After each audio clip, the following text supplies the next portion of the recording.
favorite daughter. Cheers, everybody! Welcome to another episode of Bourbon and Booze. This is going to be a very interesting episode. More of a product review. Oh, yeah, it's definitely a product review. Not necessarily. It's a cocktail to go. No, it's not.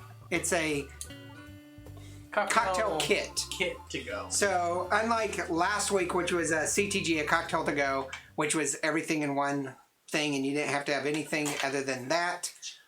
They did say you had to have an orange zest to it, which I thought was weird, but That would not have improved it. no, it wouldn't. Today we're going to try a kit, and we're going to try doing this as if you were traveling. So Cody thought it would be really great to pretend we're on an airplane.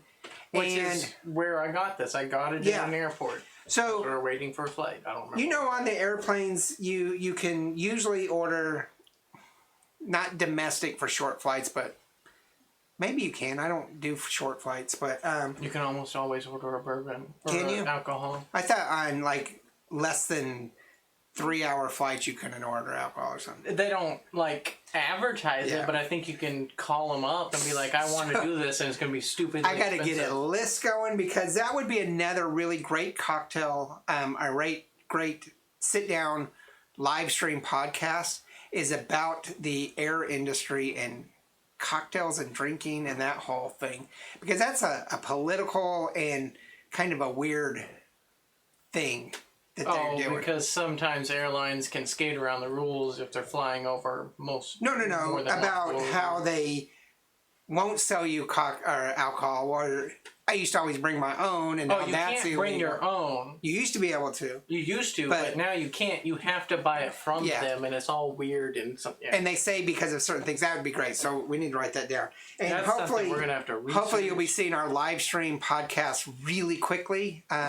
It's the very end of May, and so I am just literally 2 weeks from retirement, and so we already have the setup. We just have to do some test things, and hopefully by the time this episode comes out, we've done those test things, and you will be getting a feature most likely on Wednesdays. We're going to replace the coffee for right now with these live broadcasts. We'll probably drink coffee. Yeah, we'll drink coffee.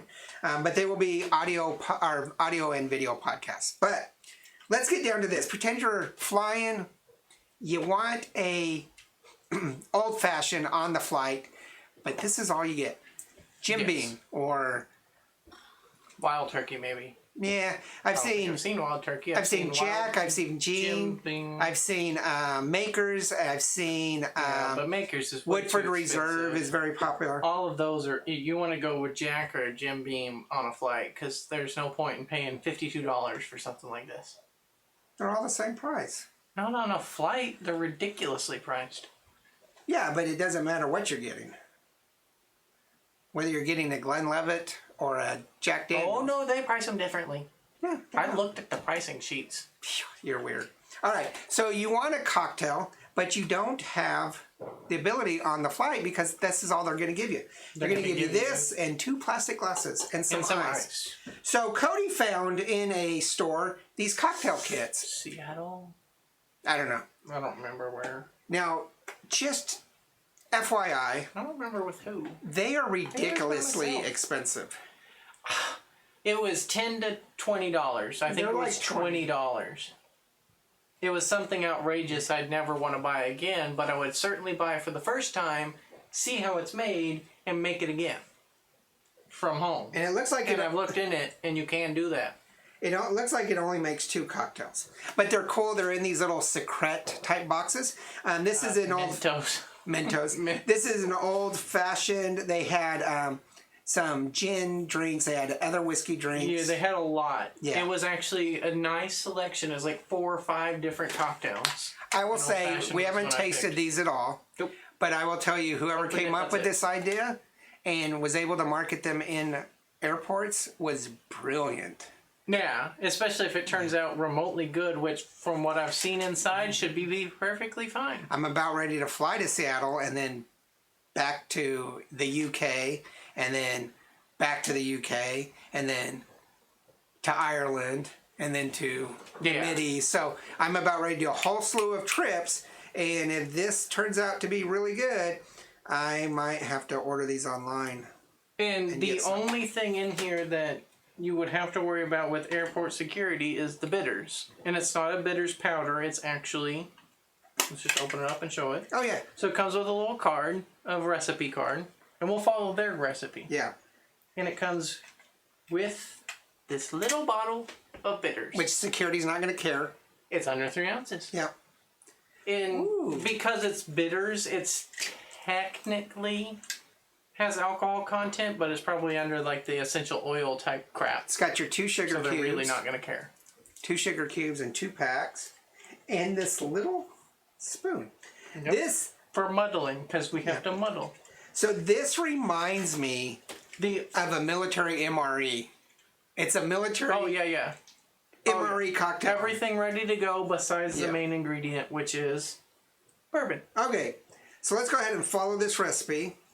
Okay. It says, mix a mini spoonful of aromatic bitters with water and sugar cube. Which you could also get water. Yeah. But we have just a little... So maybe it's a concentrate, but I got it. Woo! Don't mind my fingers. There's a little bit of water. Because that's all you need to do is to get the sugar cubes nice and wet. A mini spoon? Yeah, it says... Mix a mini spoonful of aromatic bitters with water and sugar. So you probably have enough bitters in there for mini drinks. 4. Yeah. Or 2 nice hefty ones. So they may be a more concentrate version than in a This may be more concentrated than in a regular bitters. Or it may be non-alcoholic entirely, and that's why you have to mix it, because it's just an essence flavor. Because of that, you can reload this. Exactly what I was thinking. I wonder if you could buy these just like this. Oh. But you could just throw that sugar in there. Okay. And it's a fairly decent case. The only thing I would say for the case is maybe design it more so for the purpose of being reloadable. Okay. So which would be my suggestion for the manufacturer. Mix a mini spoonful of aromatic bitters with water and a sugar cube. It says a sugar cube. So 1 cube, and that comes with 2. So it makes 4. So it makes 4. I think that's what I read. Oh, I thought it said it made 2. I don't remember. So muddle those up. That's not muddling. Letting it absorb. I'm already stoked, man. I travel so much. Yeah, that's why when I been on a dry spell for a while, but I travel so much. I'm really stoked. If this turns out good, I'm gonna get it. That smells good. Smells really good. That smells, yeah. Oops. That smells really good. Add your whiskey and then ice. Stir until chilled. You may garnish with a citrus pill. Yeah, that's not going to happen. Well, you could put a citrus pill in there. Yeah, there's plenty of room. Yeah, but I would like a little Ziploc. But the problem is there's a lot of places that you can't have fruits. Well, I guess you're doing it on the plane. Citrus pill is dehydrated. Yeah, you could do a dehydrated one. It says that you could probably add a little bit of citrus salt. 2 ounces of bourbon. That would probably be weird. So I'm going to add my 2 ounces of bourbon. Jim Beam. This is a 50 milliliter, 40 ounce. 40 ounces? Sorry, 40%.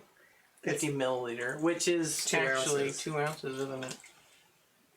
Add 2 ounces. Or a little over, maybe. A little under, something around there. Stir it up. The problem with sugar cubes is it takes forever to dissolve. Yeah, it would be cool if that had like a bottle of simple syrup. Which you could add easily. Especially if you ended up getting 2 of these, you could substitute 1 bottle of little simple syrup, but you'd have to make that some concentrated simple syrup, which would be impossible because it would just crystallize in this little thing. But you could take this and use it as inspiration to make your own, and you could still fit it in here. The only thing would be the spoon, but you could ask for a spoon on the plane. Or use an exterior spoon. Heck, you don't even need to build this. If you could buy aromatic bitters in little tiny things, you could just take a sample bottle full of simple syrup. That too. And you could build your own kit. Yeah, if you were a professional traveler, like you travel all the time for work, you could easily make this a little bit bigger and a lot of space. And you would just have more than enough. The only thing is the fact that this is really expensive whiskey on a plane. It's not expensive. Whiskey on a plane is like $5 for 20 minutes. Oh, yeah. It's ridiculous for a plane. It smells fine. It smells really good. It tastes funky, but I think that's the Jim Beam. Yeah. It does taste a little weird. Do you want to try it with... Let's do a taste comparison. We have enough to make another one. Let's make it from something from the bar to eliminate Jim Beam in a tiny little bottle from the factor. Okay. So we can judge this based on this. So just pull out a Makers. Just regular Makers, because you can get regular Makers. Yeah. And we'll just do it in a nicer glass. Just pull out a regular sugar cube. Don't use one of those. Unless you want to. It's up to you. I'll just use up these. Need a little water. I'm thinking that if there's anything wrong with this, it's probably that bitters. Maybe. It could be that they're really concentrated. Maybe it requires more water, but we could just add that. But this totally has me to thinking about making my own kit. But this is also very still drinkable. It's nothing wrong. It's just got a funk that we didn't expect. It's 100% drinkable. Unlike last week. Don't bring up last week. We don't talk about last week. Did you put in... Oh. I'm letting it absorb. Yeah, it's just got a weird bitterness, but I'm thinking it's this. You think it's that? Yeah, because mini bottles always taste different from the regular. Well, and we're not big... I like Jim Beam. We haven't had Jim Beam in forever, too. Yeah, we specifically chose something that would most likely be on a fly with that equipment. Or you could get at a hotel or...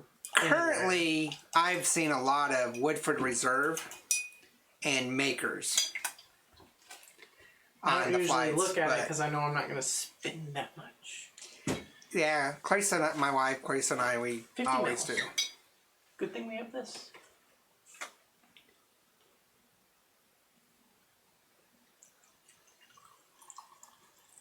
A mini bamboo spoon is 1/4 ounce and a half teaspoon. It's 50. It's an ounce and a half. A mini bamboo spoon is 1/4 teaspoon. So it's just might be a little bit more than we should have done because you're doing 2 dashes of Angostura. We'll find out in a second. I'm pretty sure it's the Jim Beam just being funky. It's old too. We have no idea how old those Jim Beams are. I found them on a shelf. It's the shelf's right here full of news. Nice.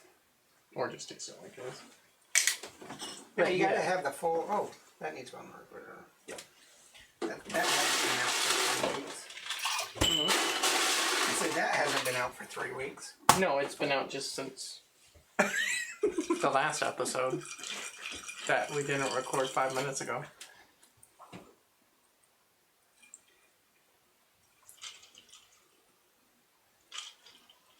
Not much difference in aroma. Yeah, but you wouldn't expect too much difference in aroma. And we didn't detect any flaws. Yeah, it's the whiskey.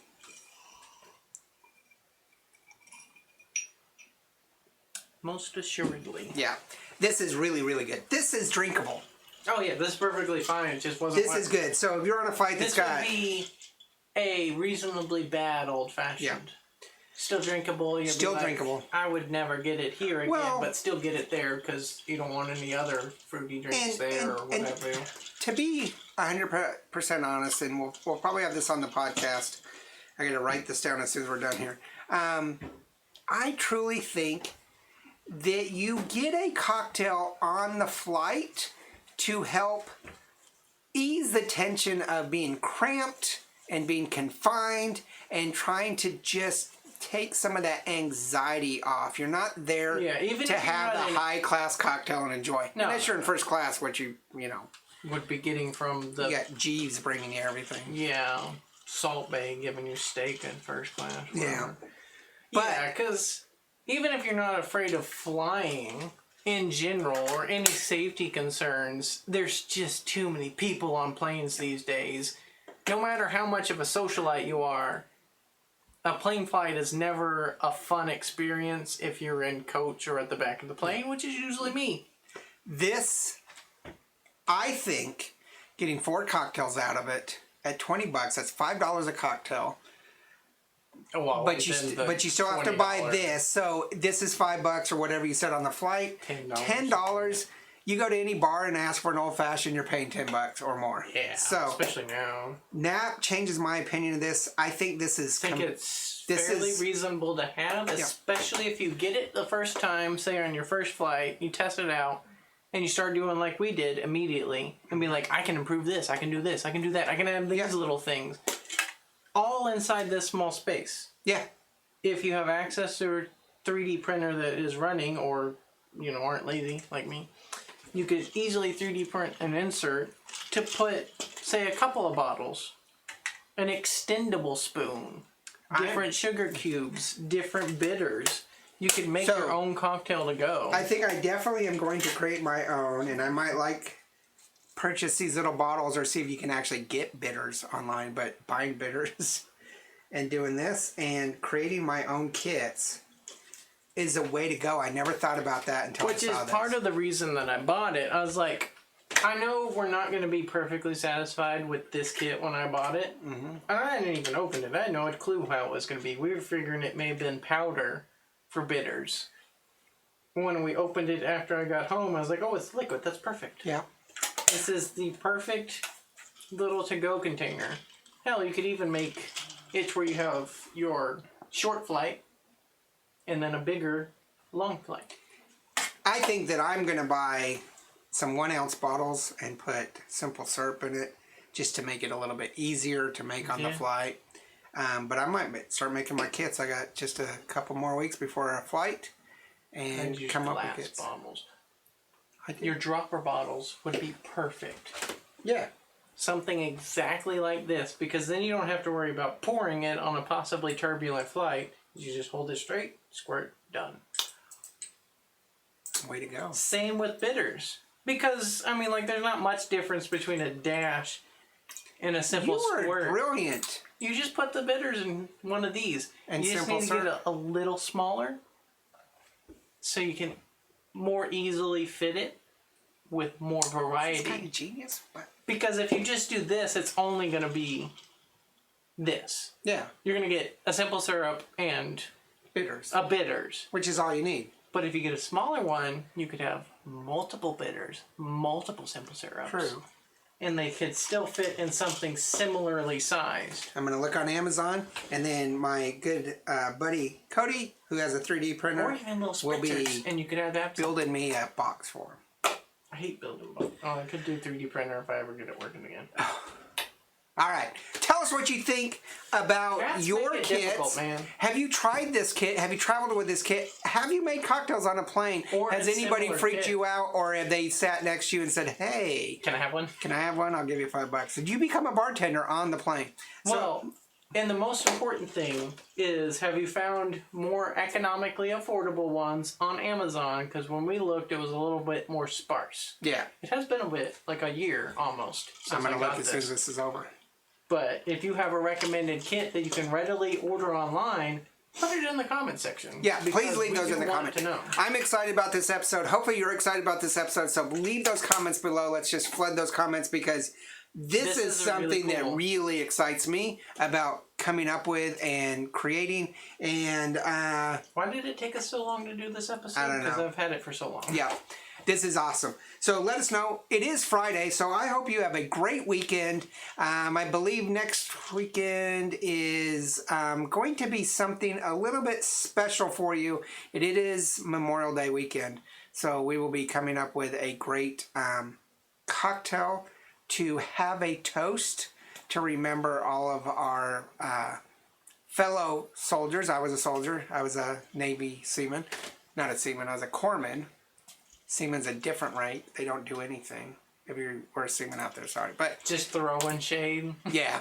But I was in the Navy, and I have a really good friend that was killed in the Iraq, and so I want to remember him that way with a toast and a little bit of remembrance. We were actually talking about going to the National Cemetery here in Dallas, where my in-laws are buried and where I have a plot available, hopefully. And my wife, who is military. So I just want next week to be something special, and it is my goal in life, one of many goals, but it's my goal in life to make sure that people understand that Memorial Day is for the fallen, those who gave the ultimate sacrifice, those that gave their life for the freedoms that we enjoy, and not for veterans. Veterans who are still moving on and kicking, they have their own day in November.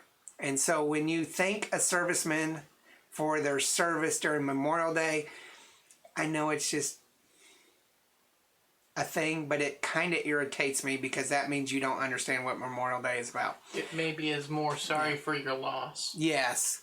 Because most veterans know somebody who gave the ultimate sacrifice. Correct. Especially in this day and age where we had a war for 20 years. And I also would like to encourage you that if you are going to be doing Memorial Day sales, make sure that you are supporting companies who take some of that money for soldiers who have lost their life, not just because it's the opportunity to sell some shit. So I'm sorry. And that the is just that is just something that's very personal with me, and I wish more people knew what this event, this day was about. So now that I bummed you all out, I'm excited about these. Have a great weekend. And again next week. Yeah, and we'll see you Monday. Cheers. Cheers.